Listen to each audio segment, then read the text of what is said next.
जी अस्सलाम वालेकुम। बिस्मिल्लाहिर्रहमानिर्रहीम। कल जो हमारी क्लास जहाँ पर ख़त्म हुई थी वहीं से मैं आगे का देख रही हूँ। आगे के टॉपिक्स जो है हमारे अफसानी नस्र की तीसरी किस्म है मुख्तसर अफसाना। कल हम जो जायज़ा लिए थे दास्तान के बारे में और नावल के बारे में, मुख्तसर तौर पर हम जायज़ा लिए थे कि अहम दास्तान कौन कौन सी हैं उर्दू अदब में और नावल कौन कौन से हैं, और हमारे पास सवालात किस किस्म के आएंगे। तो यहाँ पर देखिए, इसके बाद जो हमारा तीसरी किस्म है अफसानवी नस्र की तीसरी किस्म मुख्तसर अफसाना है, जिसे शॉर्ट स्टोरी भी कहा जाता है। अफसाना किसे कहते हैं उसके बारे में मुख्तसर तारीफ है यहाँ पर। अफसाना या मुख्तसर अफसाना या शॉर्ट स्टोरी या फिर उसे फिक्शन भी कहा जाता। अफसाना किसे कहेंगे? यानी कोई वाक़ये का इख्तिसार के साथ बयान करना। इख्तिसार यानी मुख्तसर। दास्तान में तवील है, नावल तवील है, तवालत पाई जाती, मगर अफसाने में इख्तिसार पाया जाता। यही उसकी खुसूसियत है। तो यहाँ पर देखिए, मुख्तसर अफसाने का इर्तिखा नावल के साथ साथ ही हुआ है। ये उर्दू अदब की सबसे मकबूल सिंफ है। अफसाना निगारी की रिवायत मगरबी अदब की देन है। इसका आगाज 1857 ईस्वी के बाद हुआ। ये एक अंग्रेजी मुसन्निफ है। इनका नाम है, यहाँ पर स्क्रीन पर आपको नजर आ रहा है कि इनका नाम एडगर एडगर एलन ने अफसाने की तारीख इस तरह की है। ये एक ऐसी नसरी दास्तान है जिसके पढ़ने में हमें आधे घंटे से 2 घंटे तक का वक्त लगता है। यानी एक ऐसी कहानी जो एक ही नशिस्त में मुकम्मल हो जाए। नावल की तरह मुख्तसर अफसाना भी जिंदगी के हकायक और उसके तकाज़ों को उजागर करता है। नावल में तफसीलात की गुंजाइश होती है, जबकि अफसाने में इख्तिसार पाया जाता है। यहाँ पर थोड़ा सा फर्क बताया जा रहा है दोनों में। अफसाने में भी कहानी है, नावल में भी कहानी है, तो हमारे जहन में ये सवाल पैदा होता है कि इन दोनों में फर्क क्या है। नावल में कई किरदार पाए जाते हैं, अफसाने में किरदारों की तादाद कम से कम रखी जाती है। नावल में इंसानी जिंदगी के मुख्तलिफ मसाइल को उनकी तमाम पेचीदगियों और मुख्तलिफ वाकयात के जरिए बयान किया जाता है, जबकि अफसाने में जिंदगी के सिर्फ किसी एक गोशा, किसी एक वाकया या किसी एक नफ्सियाती हकीकत की तर्जुमानी की जाती है। ये अफसाने की तारीफ है। और इसके अलावा अफसाने की एक अहम खसूसियत है वहदत तासुर, जिसे कहा जाता है, जो अफसाने के अज्जा तरकीबे में सबसे अहम है। वहदत तासुर किसे कहेंगे? अगर आप लोग नोट करना है तो नोट कर सकते हैं। वहदत तासुर यानी कहानी पढ़ने के बाद, अफसाना पढ़ने के बाद पढ़ने वाले के जहन पर कोई एक कैफियत तारी हो। यानी अगर वो अफसाने में खुशी की कैफियत है तो वो खुशी की कैफियत से मुतासिर है, या फिर गमजदा कोई मौजू पर लिखा हुआ है तो वहां पर पढ़ने वाले के पास गम का तासुर पैदा हो, तो ये अफसाने में वहदत तासुर कहलाता। ये उस वक्त पैदा होगा ये तासुर जब वो अफसाना हकीकत से करीब तर होगा, क्योंकि किरदार और कहानी इर्द गिर्द के माहौल और जमाने के हाँ मुताबिक हाँ। अफसाने में पाए जाते हैं। यानी हमारी जिंदगी के करीब जो वाकयात पाए जाते हैं उसी को मौजू लेकर अफसाना लिखा जाता है। तो यहाँ पर ये अफसाने की तारीफ है। अफसाने के अज्जाए तरकीबी क्या हैं? पहले तो देखिए, मौजू है, अफसाने का मौजू।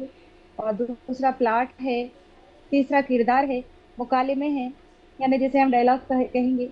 टेक्निक है, वहदत तासुर है, उस्लूब है, अफसाना लिखने वाले का अंदाज बयां जो रहेगा या फिर उसके लिखने का स्टाइल जो है, और जमा व मकान। ये अफसाने की अदाए तरकीब। अगर हम उसके इर्तिफा और इब्तिदा का जायजा लेंगे तो यहाँ पर उर्दू में मुख्तसर अफसाने का जो आगाज है, हम सब जानते हैं कि मुंशी प्रेमचंद उर्दू के सबसे पहले अफसाना निगार है, तो आगाज मुंशी प्रेमचंद से होता है। उनका जो अफसाने का मजमुआ है सोजे वतन, उर्दू का पहला अफसानवी मजमुआ कहलाता है। प्रेमचंद के अलावा उस दौर के अफसाना निगारों में सज्जाद हैदर यलदरम, सुल्तान हैदर जोश और अली अब्बास हुसैनी के नाम काबिल जिक्र हैं। इनके अलावा भी यहाँ पर और भी दीगर अफसाना निगार हैं। सज्जाद हैदर यलदरम, सुल्तान हैदर जोश और नियाज फतेहपुरी है और मजनू गोरखपुरी है, इनका शुमार रूमानी अफसाना निगारों में होता है। कभी कभार इस किस्म का सवाल पूछा जाता कि नियाज फतेहपुरी और मजनू गोरखपुरी किन अफसाना निगारों में शामिल है, तो वहां पर हम लिख सकते हैं कि ये रूमानी अफसाना निगारों में इनका शुमार किया जाता है। और यहाँ पर प्रेमचंद का जो हम यहाँ पर जायजा लेंगे तो प्रेमचंद का पूरा एक पेपर है प्रेमचंद के बारे में, उनके अफसाना निगारी का जो दौर है उसके 3 अदवार पर प्रेमचंद की अफसाना निगारी शामिल है, तो उन तमाम का जायजा लेने से प्रेमचंद की अफसाना निगारी के बारे में हम मालूमात हासिल कर सकते हैं। यहाँ पर हम सिर्फ अफसाने अफसाने के बारे में पढ़ रहे हैं, मुख्तसर अफसाने के बारे में, इसलिए हम सिर्फ अफसाना निगारों के नामों का जायजा लेंगे। देखिए, तरक्की पसंद तहरीक ने उर्दू अफसाना निगारी को एक नई रविश से आशना किया, यानी यहाँ पर कुछ तब्दीली पैदा हुई और प्रेमचंद भी तरक्की पसंद तहरीक से वाबस्ता थे। चुनाचे इस तहरीक से वाबस्ता अफसाना निगारों में अली सरदार जाफरी, इस्मत चुगताई, सज्जाद जहीर, सादत हसन मंटू, राजेंद्र सिंह बेदी, कृष्ण चंद्र और नियाज फतेहपुरी, खुदरतुल ऐन हैदर वगैरह काबिल जिक्र है। यहाँ पर जदीद अफसाना निगारों में, यानी अब जो हमारे मौजूदा दौर के अफसाना निगारों में सुहेल अजीम आबादी है, गुलाम अब्बास है और मुमताज शीरी हैं, खदीजा मस्तूर है, अब्दुल्ला हुसैन है। इनके अफसाने बहुत ज़्यादा अहमियत के हामिल हैं। यहाँ पर देखिए, तरक्की पसंद तहरीक के तहत एक अफसानवी मजमुआ अंगारे, ये अहम नाम है, नोट कीजिए। अंगारे ये तरक्की पसंद तहरीक के तहत लिखा हुआ एक अहम अफसानवी मजमुआ है। तो ये अंगारे के जो अफसाना निगार थे, वो लोग क्या किए, उस जमाने के फरसुदा रिवाजों के खिलाफ या फिर उस जमाने के सियासी, समाजी, तालीमी और माशी हालात के खिलाफ आवाज उठाए। 1932 ईस्वी में शाये हुआ था ये। लिखने वालों में 4 अहम नाम हैं: सज्जाद जहीर, रशीद जहां, अहमद अली, महमूद जफर। ये चारों ने मिलकर अंगारे के उन्वान से एक अफसानों का मजमुआ शाये किया था। तो यहाँ पर बाद में फिर अंग्रेजी हुकूमत की जानिब से उस अफसानवी मजमुए को जब्त कर लिया गया। फिर उसके बाद प्रेमचंद के अफसाने मशहूर हुए और प्रेमचंद के अफसाने अम, खास तौर पर हिंदुस्तानी समाज की अक्कासी करते हैं, देहाती जिंदगी की अक्कासी करते हैं। और उस वक्त जो आज़ादी का जज्बा था, हुब्बुल वतनी का जज्बा था, हकीकत निगारी और हुब्बुल वतनी का जज्बा और हिंदुस्तान के देहातों की जो किसानों की जिंदगी के मसाइल हैं, उन तमाम का जिक्र हमको प्रेमचंद के अफसानों में मिलता है। अच्छा, और एक अहम अफसाना निगार यहाँ पर कृष्ण चंद्र है। उनकी भी अफसाने में हकीकत निगारी और रूमानियत का हसीन इम्तजाज मिलता है। इनके अफसानों के बारे में सवालात आते कि मिसाल के तौर पर नज़ारे, ये प्रेम कृष्ण चंद्र का अफसाने का नाम है। सवाल पूछा जाता, नज़ारे किसका अफसाना है, तो हम यहाँ पर लिखेंगे कि नज़ारे जो अफसाना है वो कृष्ण चंद्र का अफसाना है। तो इस तरीके से ये अफसाना निगारों के अफसानों के नाम सवाल किए जाते हैं, यहाँ पर सवालात में आते, पूछा जाता। सादत हसन मंटू है, राजेंद्र सिंह बेदी, यहाँ पर जो नाम दिए जा रहे, मैडम, तो उनके अफसानों के नाम। एक डाउट है मैडम। जी।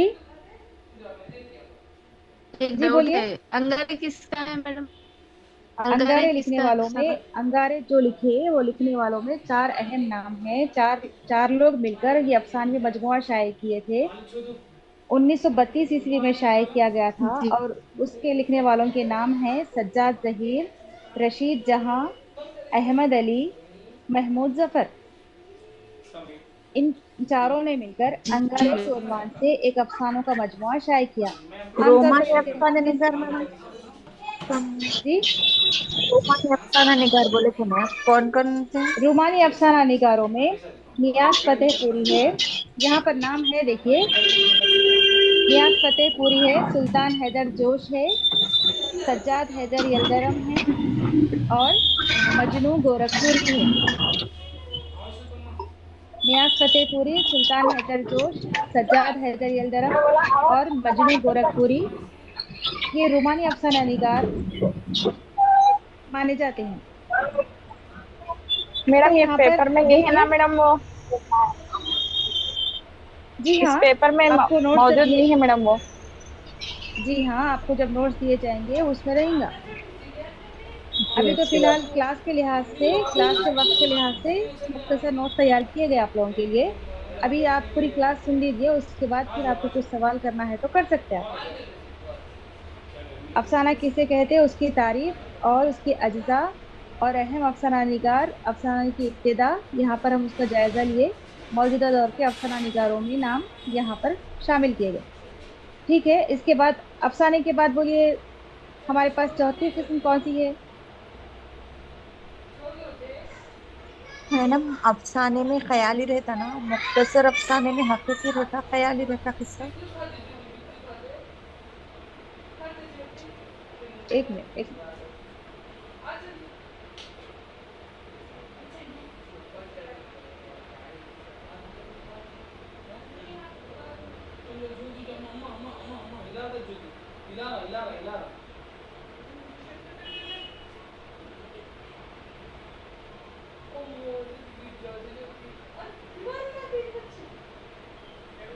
जी हाँ, पूछिए, आप कुछ पूछ रहे थे। मुख्तसर अफसाना ख्याली रहता, हकीकी रहता मैडम। नहीं नहीं, ख्याली नहीं रहता। ख्याली जो सिन्फ है वो सिर्फ दास्तान है। बाकी की जितनी भी असनाफ सुखन है हमारे पास, या फिर अदब की जितनी भी असनाफ है, सिवाय मसनवी के, नज्म में देखा जाए तो मसनवी ख्याली है। और यहाँ पर ड्रामा हो या फिर अफसाना हो या फिर नावल हो, ये तमाम हकीकी जिंदगी से ताल्लुक रखते हैं। ख्याली या तसव्वुराती सिन्फ जो है वो सिर्फ दास्तान की है। यहाँ पर ड्रामा है। अगली जो हमारी नस्ल की किस्म है, अफसानवी नस्ल की किस्म ड्रामा है।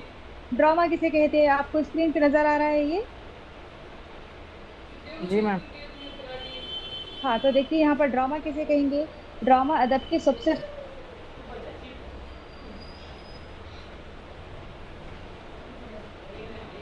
कदीम सिन्फ है।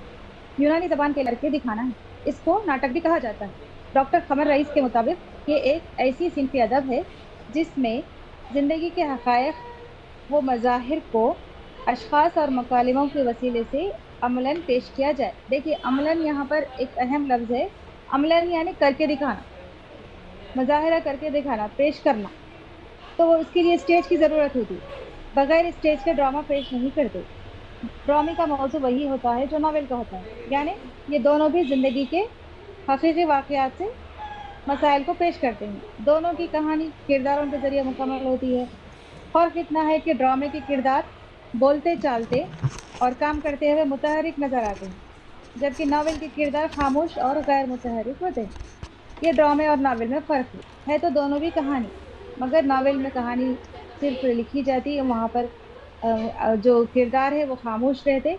और ड्रामे में वही किरदार आवाज के जरिए हम स्टेज पर मुतहरिक देख सकते हैं। अज्जाए तरकीबी क्या है ड्रामे के? किस्सा या प्लाट, यानी किस्सा या प्लाट किसे कहेंगे? प्लाट, असल तो लफ्ज प्लाट है। प्लाट किसे कहा जाता है? स्टेज को क्या? नहीं नहीं, असल में जो हमारी कहानी लिखी जाती है, अब देखिए, ये जो प्लाट जो लफ्ज आ रहा, वो प्लाट नावल में भी आया और उसके अलावा अफसाने में भी आया। यहाँ पर भी प्लाट का लफ्ज आ रहा। प्लाट किसे कहते हैं? अफसाने में जो वाकयात होते हैं उनके जो मुख्तलिफ अज्जा है वो तरतीब के लिहाज से लिखे जाते हैं। एक वाकया नहीं रहता, कई वाकयात रहते हैं, एक के बाद एक जो कहानी आगे बढ़ती तसलसल के साथ, उसको प्लाट कहा जाता है।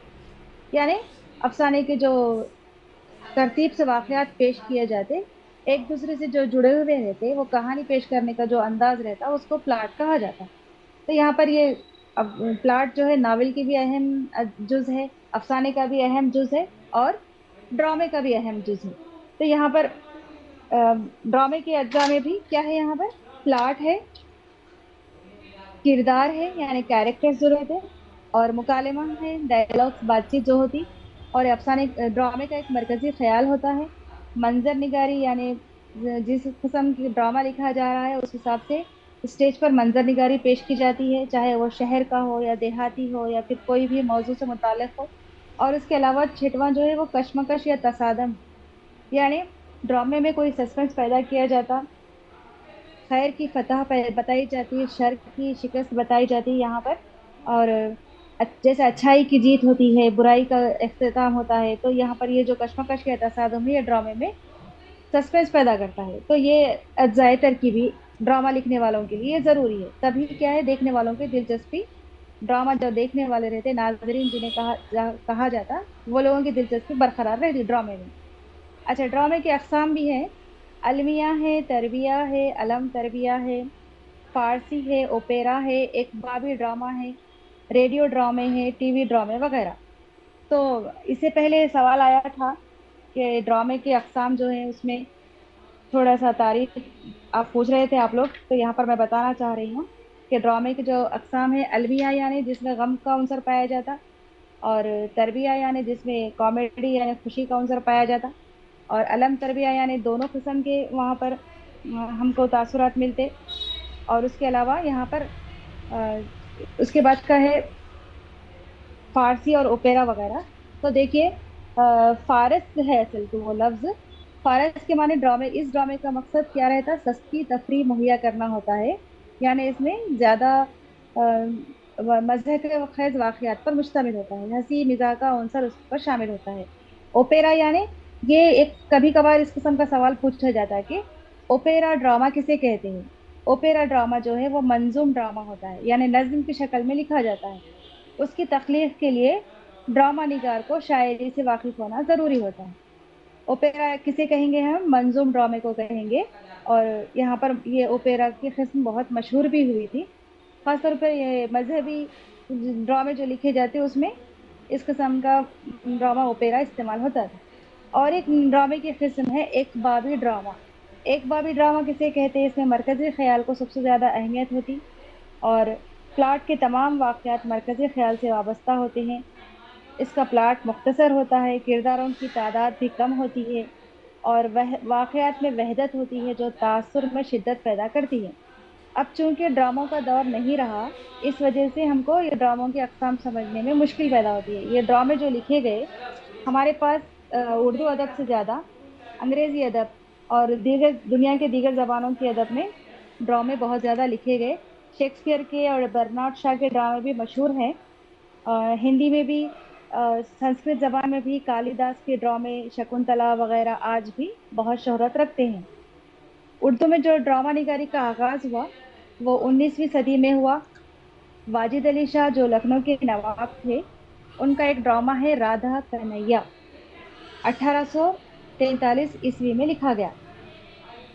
अक्सर सवाल पूछा जाता है कि उर्दू ड्रामा निगारी का आगाज कहाँ से हुआ, कौन सा ड्रामा सबसे पहला है। तो यहाँ पर देखिए, ड्रामा निगारी का आगाज हुआ 19वीं सदी में।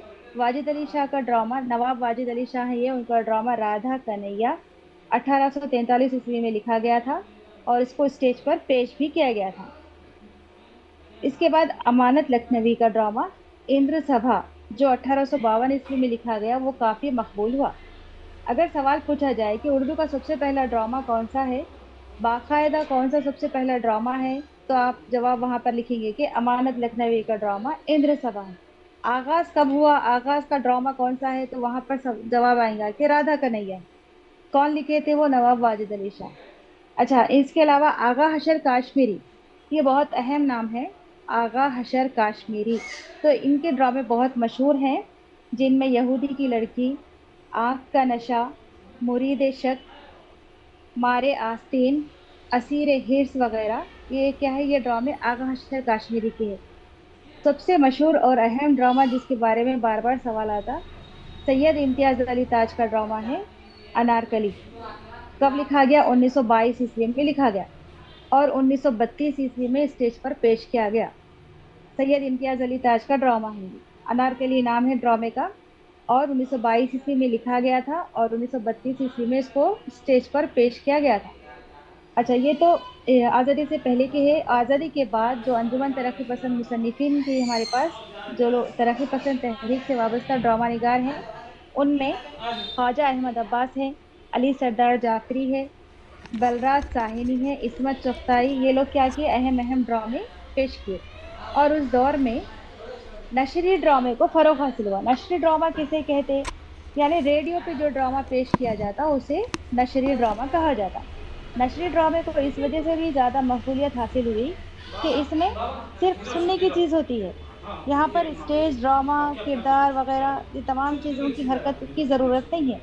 मौसीकी और आवाज़ों के ज़रिए तासुर पैदा किया जाता। तो इस वजह से ये रेडियो पे जो नशर किया जाता, सिर्फ आवाज़ के ज़रिए हम ड्रामा सुनते, ये बहुत मकबूल हुआ। और क्या है इसके अलावा? कृष्ण चंद्र के ड्रामे भी मशहूर हुए हैं, सादत हसन मंटो, ख्वाजा अहमद अब्बास, उपेंद्र नाथ अश्क, राजेंद्र सिंह बेदी, हयातुल्लाह अंसारी, ये तरक्की पसंद तहरीक से वाबस्ता ड्रामा निगार थे। इनके अलावा मौजूदा दौर में देखिए, आगे के दौर में डॉक्टर मोहम्मद हसन हैं, हबीब तनवीर हैं, इनके नाम ड्रामे में काफ़ी मकबूल है। आज के दौर में, मौजूदा दौर में ड्रामा की रिवायत तकरीबन खत्म हो गई है। क्यों खत्म हो गई है? इसकी जगह सिनेमा और टेलीविजन ने ले ली है। क्योंकि सिनेमा और टेलीविजन जो रहता वहां पर बार बार रीटेक की सहूलत रहती, जो स्टेज की ड्रामा में वो सहूलत नहीं पाई जाती। टीवी ड्रामा ज्यादा मकबूल होता है क्योंकि इसमें क्या है, लोग बार बार रिवाइंड करके देखते हैं। और ये जो ड्रामे लिखे जाते थे, जो स्टेज पर पहले पेश किए जाते थे, उसको हम दोबारा फिर से देखने के लिए फिर से दोबारा हमको वहां पर स्टेज की जरूरत पड़ती है। तो यहाँ पर ये इस तरीके से ये ड्रामे की तारीफ थी मुख्तसर। अफसानवी नस्र में हम ड्रामा, मुख्तसर अफसाना, नॉवेल और दास्तान का जायजा लिए। इसमें से मुख्तसर जो तारुफ पेश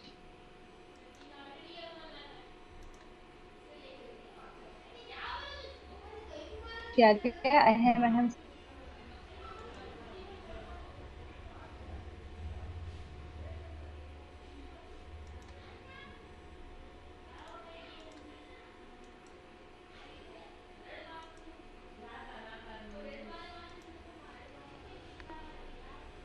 सवालात आते हैं, इसलिए मैं आपके सामने इसका जायजा ली। मुख्तसर पेशगी नसरी के अलावा वो स्टेज यहाँ पर स्क्रीन पर एक चीज बताना चाह रही थी। मौजू के अक़साम है, मुखफ़्फ़ा व मुसज्जा नस्र है, नस्र मुरज्जज़ है, और नस्र आरी है। नस्र मुखफ़्फ़ा व मुसज्जा नस्र किसे कहते?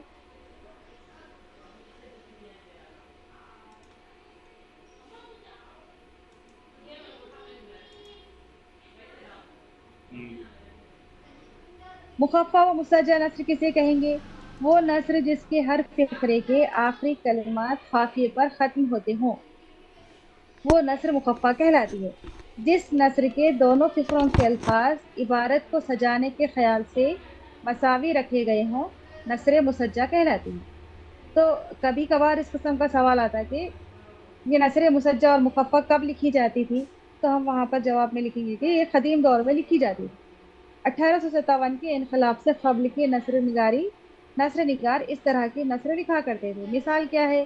जैसा कि हम कल पढ़े थे कि फसाने अजायब जो मशहूर दास्तान है लखनऊ की, रजब अली बेग सुरूर की जो दास्तान है, और फसाने आज़ाद है, रतन नाथ सरशार की दास्तान है, गालिब के खतूत है, ये मुखफ़्फ़ा और मुसज्जा नस्र की अहम मिसालें हैं। अगर हम ये किताबों को पढ़ेंगे या फिर इनका जायजा लेंगे तो हम महसूस करेंगे कि उस जमाने की जो नस्र लिखी गई वो मुखफ़्फ़ा और मुसज्जा नस्र है। यानी खाफिया का इस्तेमाल किया जाता नस्र में, और उसको सजाने के लिए इबारत में इस किस्म के फिक्रे और अल्फाज इस्तेमाल किए जाते। दूसरी नस्र कौन सी है? जिसके दो फिक्रों की कलमात आपस में हम वजन तो होते हैं लेकिन उनमें खाफिया नहीं होता। यानी ये ऐसी नस्र है जिसमें शायरी की तरह नस्र लिखी जा रही है। हालांकि नस्र तो फैली हुई इबारत को कहा जाता, शायरी में इबहम पाया जाता, यानी वहां पर कोई बात वाज़ेह तौर पर पेश नहीं की जाती, बरखिलाफ उसके नस्र में तमाम बात को, हकीकत और वाकईत को सामने रखते हुए बात। यहाँ पर हम पढ़ रहे थे कि नस्र मुरज्जस किसे कहा जाता। तो नस्र मुरज्जस की एक मिसाल है, खामत मौजू के रूबरू सुरूर रवा नाचीज है, और काकुल पेचा के सामने मुश्किल खतन बेखदर है। तो ये जो है कदीम ज़माने की नस्र है, आजकल उसका इस्तेमाल नहीं किया जाता। ये दोनों अक़साम जो है इब्तिदा में कदीम ज़माने में इस्तेमाल की जाती थी, मगर चूंकि सिलेबस में रहता है इस वजह से हमको उसको पढ़ना ज़रूरी है। जो कदीम दास्तानें हैं उन दास्तानों को हम मुतालिया करेंगे तो इस किस्म के नस्र का हमको यहाँ पर अंदाज़ा होता है। नस्र आरी जो है तीसरी किस्म है, वो नस्र जो ना मुखफ़्फ़ा व मुसज्जा हो और ना मुरज्जस, यानी इसमें वो खसूसियात नहीं पाई जाती जो मंदिरजा बाला दो अक़साम में होती हैं। यानी ऐसी नस्र जो मौजूदा ज़माने की नस्र है, सही और बुनियादी तौर पर यही नस्र बेहतरीन कहलाती है। यानी इसमें क्या क्या पाया जाता है? सलासत, फसाहत, मतानत और बलागत, ये तमाम एतबार से बेहतरीन कही जाए वही नस्र नस्र आरी कहलाती है। मिसाल क्या है? मौजूदा दौर की नस्र है जो सलीस और सादा शक्ल में है। जो मुसन्निफिन हैं उनके नाम दिए गए: अब्दुल हलीम शरर, मोहम्मद हुसैन आज़ाद, सर सैयद अहमद खां, मौलाना हाली, रशीद अहमद सिद्दीकी, प्रेमचंद, ख्वाजा हसन निज़ामी। इन तमाम जो उर्दू के अहम अदीब हैं, इनके नस्र का मुतालिया करने से नस्र आरी का नमूना मिलता है। तो इस तरह नस्र की मौजू के एतबार से ये 3 अक़साम हैं। इसमें से अगर कुछ सवाल आया तो हम वहां पर जवाब दे सकते कि मुखफ़्फ़ा व मुसज्जा नस्र और नस्र मुरज्जज़ कदीम इब्तदाई ज़माने में लिखी जाती थी। अब जो मौजूदा दौर में नस्र का चलन है या फिर जो नस्र अब जारी है वो नस्र आरी या फिर सादा व सलीस नस्र कही जाती है। तो इस तरह यहाँ पर नस्र की 3 अक़साम का हम जायजा लिए। हाँ जी, आप लोग कुछ सवाल पूछ रहे थे, पूछ सकते, पूछिए।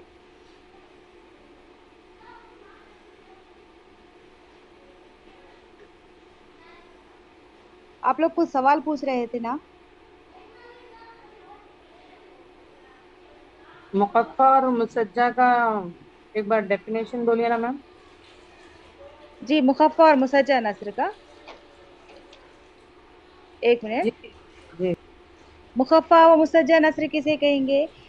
यानी ऐसी नस्र जिसके हर जुमले के बाद आखिर में काफिए की तरह वहां पर इस्तेमाल किया जाता हो उसका।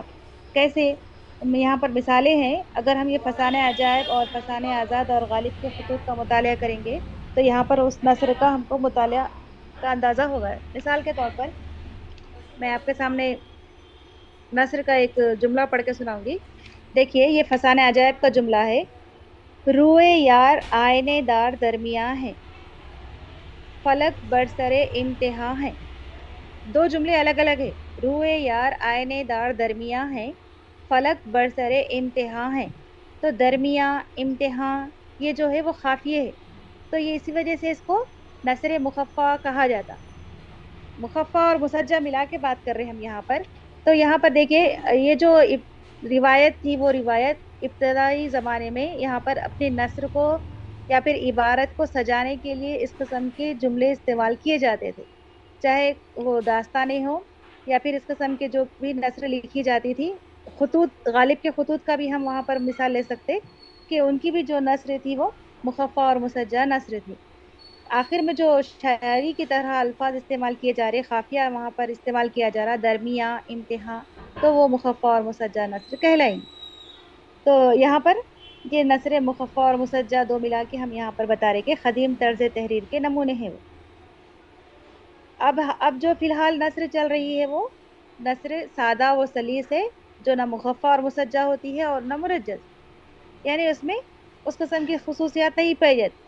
बिल्कुल सादा और आसान और सलीस अल्फाज जो इस्तेमाल किए जा रहे।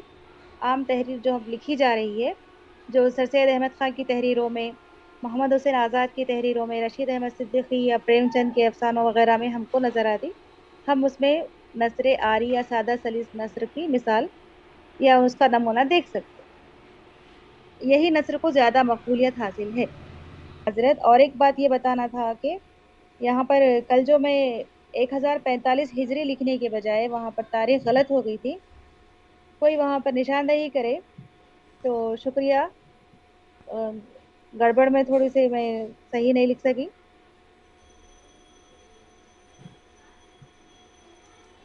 मुल्ला वजी की जो सबरस की तारीख है, इम्तिहानात में पूछा जाता कि उर्दू की जो सबसे पहली नसरी दास्तान है मुल्ला वजी की सबरस है, उसको 1635 ईस्वी में लिखा गया।